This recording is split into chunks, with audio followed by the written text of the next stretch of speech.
Dobro jutro, narode. Evo, malo tjednog pregleda. Ovaj tjedan sam bio uglavnom u Slavoniji, na Trgovačkom sudu u Osijeku i Slavonskom Brodu. Pojavilo se pitanje Euribora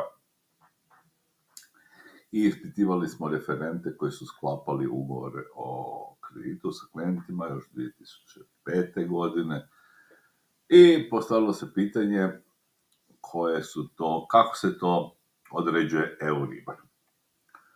I sad, naravno, čovjek vam uredno kaže Euribor je super i tako dalje. To objavljuje se na stranicama Reutersa, ko zna šta je Reuters, ali dobro. To je internet stranica, kaže Euribor je redovito objavljivan na stranicama Reutersa, to je internet stranica. Dakle, internet stranica je nešto gdje se redovno objavljuju podaci. Služba procesing mjesečno, bla, bla, bla, bla, sad, naravno, ja ga pitam, dakle, kaže da se redovito objavljivao. Sad ga pitate, da li on zna gdje, odnosno kako je Erste banka dobivala taj podatak, taj Euribor, i da li zna tko određuje Euribor, kaže čovjek ne znam. Ali prije toga kaže, ja sam uredno, znate, svima sve objašnjavao, načina da se ne sjeća se da li to bilo, samo bio to financijno, radio s klijentima potrebno, zavljeno potrebno, svaki klijent odgovori način, to je određena kamatna stopa, bilo vezano je promijenjeno, dakle, sve vam mogu objasniti osim onih sitnih detalja koji su najbitniji, kako se neka stvar određuje. Pa ga je onda pitanje mu je bilo, a jel ti znaš, kume, kako se određuje ranji upis suda Eurobanke program prvoklasne banke? Koje su prvoklasne? Pa ovo PBZ, Unicredit, Erste, da, svako, to su prvoklasne banke. Na upit je postavili neki propis koji određuje kao mislim, nemam pojma. Dakle, ko je pisao prijedloge ugovora o sklapanju, odgovara da su to radili referenti. Dakle, na nekim rastima svaki ugovor ima svoje posebno. Ali su ugovori, kaže da. Pazi ovo, a za kunske kredite je to bio Libor. Jako je dobro, dobro. A ovo mi je isto dobro bilo. Kaže, srednji tečaj je bila veličina koja je vezana za srednji tečaj. Ta banka je objavila svoj tečaj. To je bio tečaj u kunama, odnosno druga. Prema tom tečaju pojedine banke su imali i svoj srednji tečaj. On se nikad nije interesirao, niti mu ikad to objašnjavao. Mislim, ja postavljam školska pitanja. Ok, piše u ugovoru srednji tečaj banke, gdje ti meni reci kako se to računa. Ne znam. Dobro, ovaj drugi je bio manji bahat, čak da pa će pristajem. I kaže, nakon da se zaposlio kod tuženika i tako dalje. Šteta što ova suđenja nisu javna, da se mogu prenositi na internetu. To bi bio spektakl. Tako. Na upis tko određuje srednji tečaj ugovora, to će riznica i tečajni interesa zadužnica bilo. Kaže upis suda da li po njemu uvijek bila i neka veličina napravljenja kamatna stopa, vjerujući da je uvijek bio relevantan, osim kamatna marža, tako dalje. Tako da, eto, to vam sam se bavio i sad uglavnom sutkinja rekla da će donijeti presudu, kad će donijeti presudu? 14. studenog. Mislim, prethodilo je tome nešto puno zanimljivije, a to je, kada vidim da tu imam,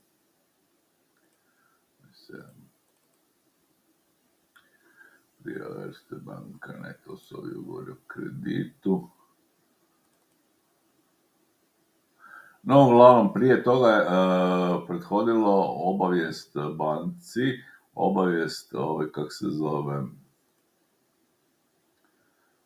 moja obavijest da sudska praksa.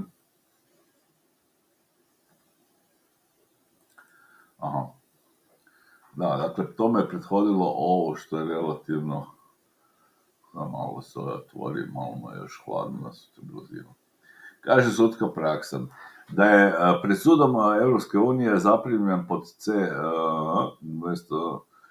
dao su u službenom listu, dakle 22. travnja, treba čitati službene liste Europske unije, više nisu samo narodne novine, otvoren, treba li u kontekstu odredbe 16 stavka 1 uredbe Europske zajednice smatra da je dokaz manipulacija u potrebnom presudom odlukama presuditi nacionalno zabranjen člankom ili je bilo, ili na bilo kojem na kojem se primjenjuje Euribor kojim se manipulirao. S time da morate znati da ovdje Euribor koji se spominje uopće ne mora biti da je isto ovo ovdje što se spominje kao Euribor. Tako da, jer nema točne definicije, kako se zove. Opet,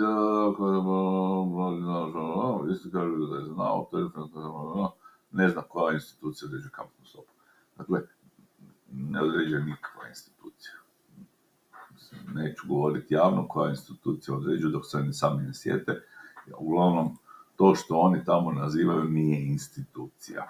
Niti ima, da se promjena od ovlaštene osobe. Kad postoji indeks cijena ovlaštene osobe, znači mora postati propis kojem neko javnopravno tijelo daje ovlaštenje nekoj ovlaštenoj osobi.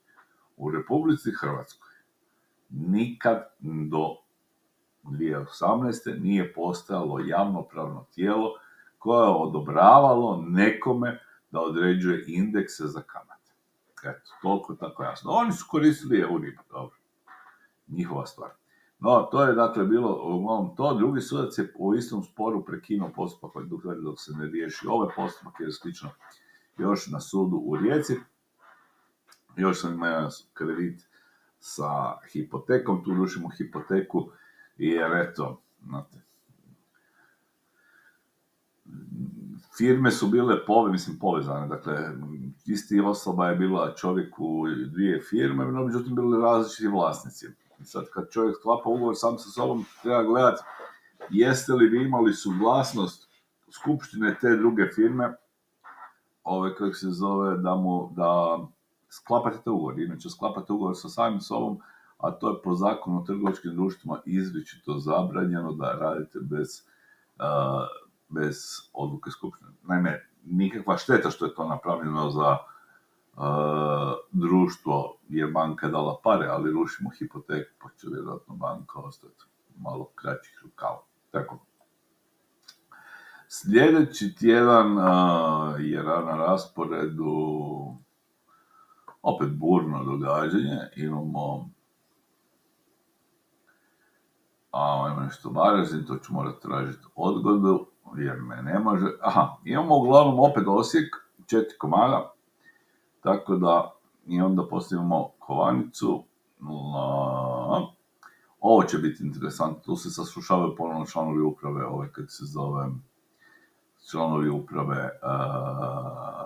članovi uprave banke, članovi uprave leasinga, tako da, uglavnom, relativno je interesantno. Niste vidjeli ovo, ne znam ni ja više kako se rukuje s ovim svim postavkama, tako da, to je to. Vidimo se sljedeći tjedan.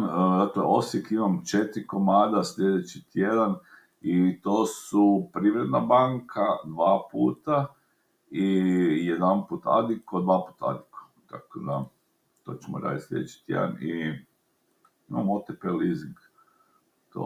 Saslušanje svjedoka OTP leasing, to će biti veselo.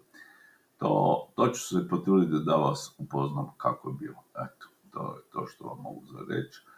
Lijepo vas pozdravljam, držite mi se, pita nešto dobro, jer je postalo hladno, jutros bio minus i tako dalje.